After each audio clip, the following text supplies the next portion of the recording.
여기 먼지가 흩날리는 운동장에서 분노에 휩싸인 한 외국 남성이 어딘가로 온몸을 날리고 있는데요. 무슨 일인지 호기롭게 몸을 날린 외국인 남성이 땅바닥에 처박혀 기절하고 많은 일이 벌어지고 맙니다. 과연 이 외국 남성에게 어떤 일이 있던 걸까요? 안녕하세요. 저는 호주 제3전투공병연대 소속으로 근무하던 잭 톰슨이라고 합니다. 제가 소속된 부대에서는 전투 지역에서 다양한 공병 작전을 수행하는데요. 전투에 필요한 도로 건설, 다리 건설, 방어 구조물 설치, 폭탄 제거, 공격 및 방어 시설 건설 등을 포함하고 이런 일들을 통해 군사 작전을 지원하고 전장 환경을 개선하게 되는 작전을 부여받습니다. 또는 재난 구호 작전이나 인도주의 임무 지원을 비롯해 인프라 복구 작업 등도 병행하여 작전을 수행하는데요. 저희 호주는 한국과 정치적으로도 협력 관계를 유지하고 있어요. 양국은 지역 안보 문제와 국제사회 이슈에 대해 협력하고 정보를 교환하는가 하면 한반도 안정과 지역 안보에도 기여하고 있는데요. 이 밖에도 호주와 한국은 국제기구 및 협상에서도 지속적으로 협력하여 양국의 이익을 증진시키는 데 노력하고 있습니다. 저희 제3전투공병연대에는 한국에서 파견을 온 몇몇 한국인 친구들도 있었는데 저는 이곳 훈련소에서 정식 대원으로 입소하자마자 그곳에서 만난 한국인 친구들과도 금방 친해질 수 있었어요. 워낙에 한국인 친구들은 깔끔한 성격에 어떤 임무를 부여받더라도 막힘없이 임무를 수행해내는 모습들로 저희 부대에서도 많은 귀감이 되기도 했었거든요. 하지만 그럼에도 저희 부대에서는 한국인 친구들을 타국에서 온 외국인이라고 기피하거나 부정하며 괄시하는 호주 부대원들도 종종 볼 수 있었어요. 아무래도 저희 호주 사람들이 한국인 친구들보다 체격면에서 좀 더 크기도 하고 피지컬적으로 더 우수했었기 때문에 우리보다 체구가 작았던 한국인 친구들이 그저 약하기만 할 거라고 생각해서인지 비웃거나 무시하려는 부대원들이 존재했었습니다. 한 번은 저희 부대에서 격투 시합이 있는 날이 있었어요. 정식 시합은 아니었지만 주말에 하사관 분들과 장교분들 그리고 병사들까지 다양한 먹거리 상품을 내걸고 각 부대에서 힘 좀 쓴다는 병사들이 출전해 1대1로 격투를 해서 우승을 다투는 방식으로 부대 자체 내에서 격투 시합을 개최했던 거였는데요. 너무 당연하게도 호주인 부대원들 중에 가장 키가 크고 덩치가 좋은 몇몇이 시합에 출전했었는데 시합에 출전했던 한 호주 부대원은 아니 한국인들 중에도 대표로 한 명 정도는 시합에 나와야 하는 거 아니겠냐며 도발을 하기 시작했었어요. 그러면서 막상 격투 시합에 나와도 단 5초도 버티지 못하고 바닥을 기어다니는 신세가 되긴 하겠지만 그래도 자신이 있다면 나와보라면서 한국인 대원들을 보고 출전하라면서 비아냥거리며 반복해서 도발하더니 못할 말들을 쏟아내더라고요. 그런데 그 말을 듣고 있었던 한 한국인 부대원이 도발했던 호주 친구를 손가락으로 지목하면서 그 입을 금세 닫게 해주겠다면서 시합장에 나왔었는데요. 한눈에 봐도 호주 부대원보다는 다소 체구가 작았던 한국인 친구를 보면서 저희 모두는 저 친구 괜찮을까? 죽도록 맞고 기절이라도 하는 거 아냐? 라는 생각을 했었는데요. 피지컬 측면에서 너무 불리해 보이기도 했었고 물론 호주 부대원이 좀 심하다 싶을 만큼 도발하긴 했지만 그 말에 화가 나서 즉흥적으로 나온 거라면 괜히 시합 나갔다가 잘못되는 건 아닌지 걱정까지 되더라고요. 그래서일까요? 시합을 구경하던 호주 부대원들 사이로 누가 좀 말려봐라는 등의 한국인 친구를 걱정하는 우려의 시선이 많았는데요. 한국인 친구는 상의를 벗어던지면서 도발했던 호주 친구를 보고 그저 씩 웃더니 매서운 눈빛으로 노려봤는데 호주 친구는 그런 한국인 친구의 모습을 보더니 순간 깜짝 놀랐는지 다소 당황해하는 표정을 보이기도 했었어요. 상의를 벗어던졌던 한국인 친구의 상체는 다부진 근육들로 감싸져 있었는데 칼로 그여있는 흉터들도 곳곳에 보였고 구릿빛 피부의 말 근육처럼 단단해 보이는 그 한국인 친구는 몸이라도 풀려고 했던 건지 제자리에서 공중을 붕하고 날더니 몸을 2바퀴나 회전시킨 뒤 대지를 가르는 듯한 발차기를 선보였는데요. 발이 어찌나 빨랐던지 호주 부대원 전원이 그 모습에 눈이 휘둥그레해지더니 이내 박수를 치며 환호하기 시작했었어요. 알고 보니 그 한국인 친구는 한국의 전통 무술인 태권도 유단자였던 거예요. 그렇게 시합이 시작되기도 전부터 긴장감이 흐르던 격투 경기는 이내 시작되었는데 첫 경기는 호주인 대 호주인으로 그 친구들은 덩치가 커서 그런지 동작이 둔했고 오로지 어떻게든 상대를 잡아들어서 던지려는 액션들을 많이 취했었어요. 아무래도 호주에는 전통 무술이라는 게 없었기 때문에 오로지 피지컬을 활용해 상대를 잡아들고 던지는 것에 집중하거나 상대를 끌어안고 바닥에 어떻게든 눕혀 가격하는 방식으로 시합을 하는 편이거든요. 타격 위주가 아닌 자꾸 바닥에 나뒹굴어서 잡고 땡기고 하다 보니까 첫 경기는 상당히 지루하고 재미없게 느껴지더라고요. 곧바로 두 번째 경기가 준비되었었는데요. 마침내 준비하고 있던 한국인 친구가 경기에 나왔고 저희는 흥미진진한 얼굴로 그 모습을 지켜봤는데요. 상대 선수는 키가 190cm가 넘을 정도로 컸었고 몸무게도 100kg가 넘어가는 거고였어요. 반대로 한국인 친구는 키가 178cm에 70kg 정도 나가는 피지컬로 다부진 근육을 가진 모습이었는데요. 솔직히 경기를 관전하던 입장에서 두 선수가 서로 마주보고 서 있었을 때 워낙에 피지컬이 훨씬 좋았던 호주 친구가 압도할 거라는 생각이 들더라고요. 따라서 시합을 지켜보던 모든 부대원들은 아무리 근육이 많고 눈빛이 매서워도 저 거구의 호주 친구를 쓰러뜨리기는 무리라고 생각했었어요. 하지만 함께 경기를 지켜봤던 또 다른 한국인 친구들은 오히려 저희와는 반대로 호주 친구를 걱정하면서 이러더라고요. 과연 저 호주 친구가 단 한 대라도 우리 부대원을 가격할 수 있을까? 이런 말을 했던 거죠. 더 기가 막혔던 건 그 옆에 있던 또한 한국인 친구는 불가능할걸? 이라면서 대체 무슨 상상을 하고 있는 건지 알 수 없는 대화들을 하더라고요. 모두의 기대 속에 경기는 시작되었고 시합에 출전했던 한국인 친구는 독특한 모션을 취하기 시작했었는데요. 자세를 낮추고 제자리에서 스텝을 밟아가면서 호주 친구를 올려다보며 손을 툭툭 털기 시작했고 그 모습을 보던 호주 친구는 한국인 친구를 잡아들어 맺히기 위해서 달려들었는데요. 한국인 친구는 어찌나 몸이 재빠른지 달려드는 호주 친구를 피해 금세 호주 친구 등 뒤까지 이동하면서 요리조리 피하더라고요. 워낙에 몸놀림이 빨라서 호주 친구를 정신없게 만들어버렸고 그런 상황에 당황한 호주 친구는 화가 났는지 소리를 지르며 다시 한국인 친구에게 달려들었는데 한국인 친구는 호주 친구의 달려드는 모습을 보고 공중에 날라 몸을 비틀어 슬쩍 피하더니 뒷발로 호주인의 얼굴을 가격했는데요. 이게 단 몇 초 만에 일어난 일이라 시합을 지켜보던 저희 부대원들은 다들 깜짝 놀라면서 순간적으로 경기장이 고요해질 정도였어요. 한국인 친구의 발차기에 얼굴을 가격당한 호주 친구는 그대로 정신을 잃은 채 바닥에 쓰러졌고 경기를 심판하고 있던 부대 하사관님은 그 모습에 두 손을 하늘 높이 들어 저으시더니 이내 경기를 중단시켰는데요.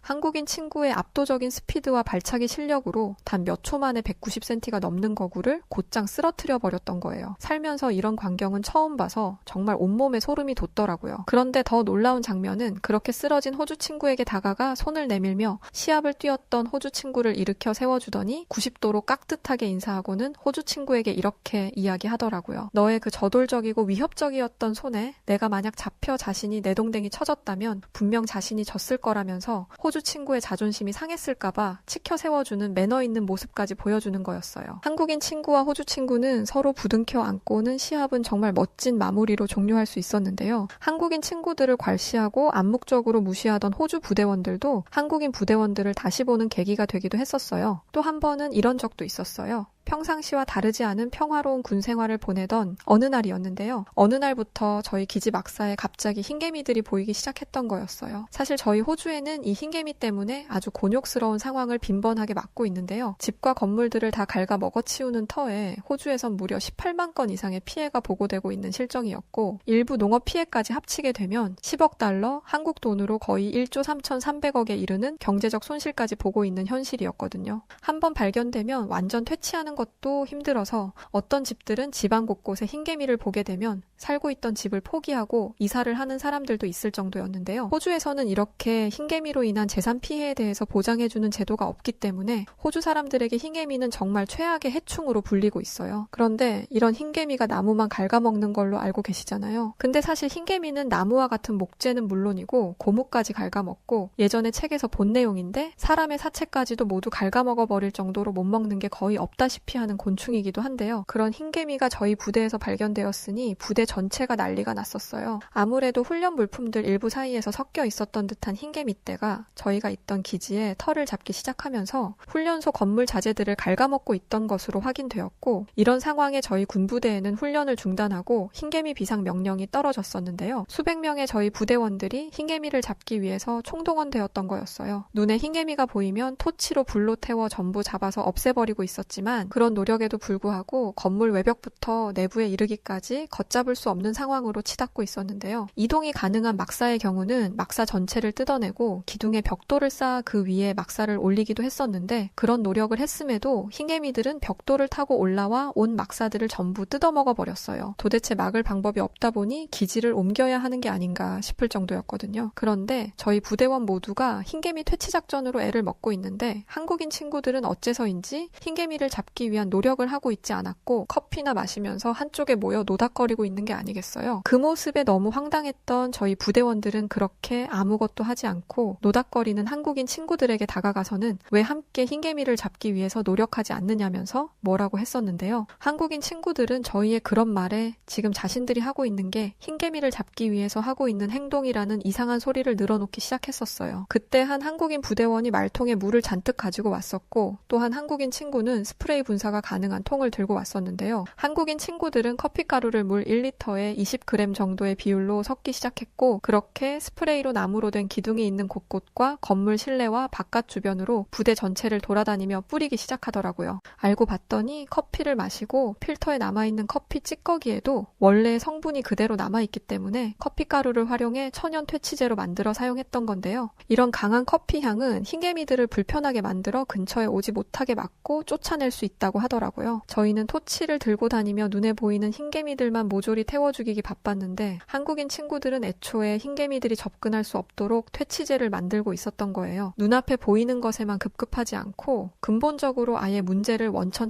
차단시키겠다는 한국인들의 저런 지혜에 저희는 모두 경악을 금치 못했는데요. 한국인들은 어떻게 된 게 이렇게 해충을 박멸하는 일에서까지도 이런 생각을 할 수 있는 건지 참 대단하다는 생각을 했었어요. 물론 이런 노력으로도 완전한 흰개미 박멸에는 실패했지만 그래도 전보다는 분명 상황이 좋아질 수 있었고 저희 부대원들은 팀을 꾸려 시간대 별로 부대를 돌아다니며 한국인들이 개발해낸 흰개미 퇴치 스프레이를 뿌렸었습니다. 흰개미 사태로 한바탕 소동이 있었던 저희 부대는 다시 예전처럼 평화로운 평범한 일상을 찾을 수 있었는데요. 어느 날 훈련을 마치고 식사를 하러 부대 식당에 들어갔는데 저희 부대원 모두는 머리를 쥐어 감싸고는 말도 안 된다면서 좌절했던 적이 있었는데요. 배식판에 올려져 있던 건 각종 음식들이 아닌 비닐로 포장된 비상식량들만 가득했었기 때문이었고 그 모습에 이게 무슨 일인가 했던 적이 있었어요. 평소 강한 훈련을 하고 나면 체력이 많이 소진되어 식사 시간에 음식을 많이 먹는 것으로 정평이 나 있던 저희 부대였기 때문에 이런 비상시에 먹는 비상식량으로 한 끼를 때워야 한다는 건 정말 상상도 하기 싫을 일이었거든요. 당연히 여기저기서 탄성의 소리와 함께 왜 점심에 제대로 된 식사가 아닌 비상식량이 나온 거냐면서 불만의 목소리가 나왔는데요. 부대 식당과 취사병들을 관리하던 담당 하사관님께서 오시더니 이런 말씀을 하시더라고요. 음식을 조리하는 곳에서 코로나가 발생하면서 모든 취사병 인원들이 코로나로 병원에 이송되어 현재 검진과 치료를 하고 있다는 소식이었죠. 그래서 당분간 이렇게 비상식량으로 식사를 해야 할 것 같으니 양해해달라는 말이었어요. 중국 우한에서 발생한 코로나 팬데믹 사태가 부대에 있던 저희에게까지 피해를 줄 거라고는 정말 상상도 안 해봤었는데 어쩔 수 없는 일인가 생각은 했었지만 그래도 막상 받아든 비상식량을 보고는 이내 좌절할 수밖에 없었어요. 코로나에 걸리면 기본 몇 주에서 몇 달까지 이렇게 비상식량으로 점심을 먹어야 한다는 건가라는 생각을 하니까 눈앞이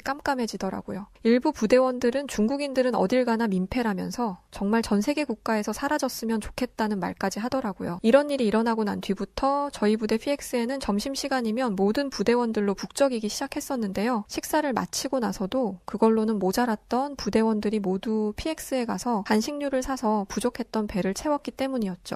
하지만 과자나 빵이나 일회용 식사들로는 저희의 배고픔을 해소시키긴 어려웠고 임시방편에 그치지 못했어요. 또 매번 같은 음식들만 섭취해야 하다 보니까 질리는 것도 있었고 말이죠. 그런데 어느 날 저희는 평소와 다르지 않게 힘든 훈련을 마치고 식당에 갔다가 저희는 정말 믿지 못할 모습을 보고야 말았었는데요. 배식판에 매번 올려져 있던 비상식량들이 사라지고 다양한 반찬들과 음식들로 가득했었기 때문이었어요. 영문도 모른 채 저희 부대원들은 음식을 보고 하나같이 환호성을 지르며 기뻐하기만 했었는데요. 기뻐하다가도 배식판에 올려진 음식들이 난생 처음 보는 음식들로 가득 메워져 있어서 당황하기도 했었어요. 어리둥절한 채 식당에서 기쁨을 막고 있을 무렵 부대 식당과 취사를 담당하던 하사관님께서 식당에 들어오셨는데 그 뒤로 동양인으로 보이는 여성분들이 함께 뒤따라 식당으로 들어오더라고요. 저희 부대원들은 처음 보는 동양인 여성분들을 보고는 놀라서 일제히 그 사람들에게 시선이 집중되었고 이내 하사관님께서는 이런 말씀을 해주시더라고요. 여기 보이는 분들이 오늘 여러분들의 배를 든든하게 만들어줄 음식들을 만드신 분들이라며 모두 인사를 하라고 하셨었는데요. 그때 앞에 서 계시던 한 동양인 여성분이 웃으면서 누군가에게 손짓을 하더라고요. 알고 봤더니 저희 부대에 파견을 나왔던 한국인 친구의 와이프분이었고 또 다른 분들은 한국인 친구들의 어머니분들이 부대 부대를 직접 찾아와 이렇게 손수 음식을 대접해 주셨던 거예요. 때마침 휴가를 앞두고 있던 한국인 친구들의 가족분들이 자신의 남편, 아들들을 만나기 위해서 호주에 왔었던 터였고, 한국인 친구들이 부대에 이런 상황들을 가족분들에게 전했더니 한국인 친구분들의 가족분들은 자신들이 음식을 하루 정도는 해주면 어떻겠냐고 의견을 모으시고는 정식으로 저희가 있던 부대에 요청하고 이렇게 가족분들이 직접 재료들을 준비해 음식을 만들어줄 수 있는 시간을 가질 수 있었다고 하더라고요. 저희가 식당에 들어와 배식판 위에 있었던 생소했던 음식들은 모두 한국의 전통 음식들이었고, 한국에서 자주 먹는다는 김밥과 어묵국, 계란말이, 떡볶이, 불고기, 그리고 가장 저희 부대원들이 맛있게 먹었던 한국 후라이드 치킨까지 부대에 입소해서 지내며 먹었던 그 어떤 음식들과는 비교도 되지 않을 만큼 맛있었던 한국의 음식들에 저희 부대원 모두는 여기 계신 한국인 분들이 저희 부대에 취사대원으로 입소해 주시면 안 되냐는 농담까지 건넬 정도로 한국의 음식들을 먹고는 놀라워 했었는데요. 부대 하사관분들과 장교분들도 식당을 찾아 한국인 분들이 손수 만들어주신 음식들을 먹으시더니 연신 감탄을 하면서 한국의 음식이 너무 맛있다면서 놀라움을 금치 못하셨었어요. 저희 부대에서는 이런 감사함에 한국인 친구들의 가족분들 전원에게 감사장을 수여했고, 감사장을 수여받은 한국인 가족분들은 심지어 자신들이 만들었던 음식의 재료들과 레시피 등을 노트에 아주 자세하게 기록해 두었으니 매일은 아니겠지만 이렇게 한국 음식이 가끔 생각나면 취사병들이 직접 만들어서 부대원들에게 제공할 수 있도록 하는 배려까지 보여주셨는데요. 저는 한국인 친구에게 아니 너는 어릴 때부터 이렇게 맛있는 음식들을 먹으며 자란 거야? 라며 너무 부럽기만 했었는데요. 한국인 친구는 나중에 부대를 제대하고 나면 자신이 있는 한국에 꼭 한번 놀러 오라면서 한국에 오면 지금 먹은 걸 싹 잊게 해줄 만큼 맛있는 한국 음식들을 대접하겠다고 하더라고요. 저의 군 생활은 그렇게 한국이라는 나라와 깊은 인연을 가질 수 있는 시간들이었어요. 지금은 제대하고 호주에서 작은 카페를 운영하고 있는 시민으로 평범하게 살아가고 있는데요. 아직도 당시에 만났던 한국인 친구들과 가끔 통화도 하면서 친구로 지내고 있어요. 그런데 요즘 제가 카페를 운영하다가도 직원에게 가게를 맡기고 항상 찾아가는 곳이 있는데 혹시 어딘 줄 아시나요?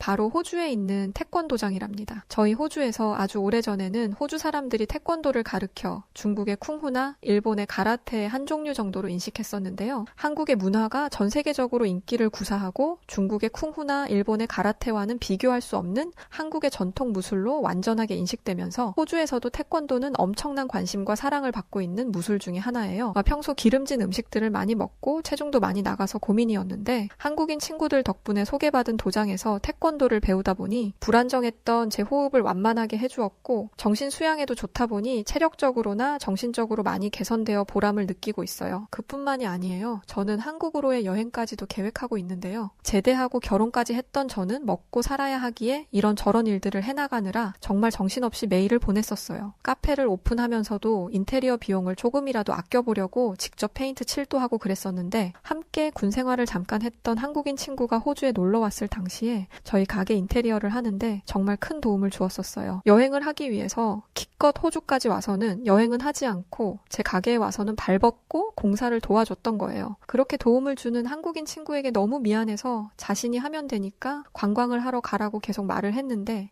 한국인 친구는 타지에 있는 친구가 이렇게 카페를 차리는 일을 손수 직접 도울 수 있는 기회를 만나서 관광보다 훨씬 값진 시간들을 자신은 보내고 있다면서 정말 쉽게 볼 수 없는 따뜻한 마음을 보여줘서 눈물까지 나더라고요. 이제 가게도 어느 정도 자리를 잡았고 아내도 임신을 한 터라 아이가 생기면 더 해외로 나가보기는 어렵지 않겠나라는 생각이 들어 이번에는 아내와 함께 한국을 찾아가 한국인 친구를 만나 제가 도움을 어떤 식으로든 주고 싶다는 생각을 갖고 있습니다. 저는 호주에서 태어난 호주인이지만 한국이라는 나라와 젊은 시절부터 인연을 맺어왔던 저는 한국을 저의 두 번째 고향으로 생각할 만큼 늘 감사한 곳으로 친구 같은 나라로 여기며 살아가고 있습니다. 자, 오늘은 젊은 시절 군대에서부터 한국과의 인연이 깊었던 잭 톰슨 씨의 과거 추억들을 담은 사연이었습니다. 오늘 사연 어떻게 들으셨나요? 오늘의 사연이 마음에 드셨다면 구독과 좋아요 눌러주시고요. 구독과 좋아요는 해외 다양한 감동적인 사연들을 소개해드릴 수 있는 힘이 됩니다. 그럼 지금까지 여우튜브 송은지였고요. 끝까지 시청해주신 모든 분들 감사합니다.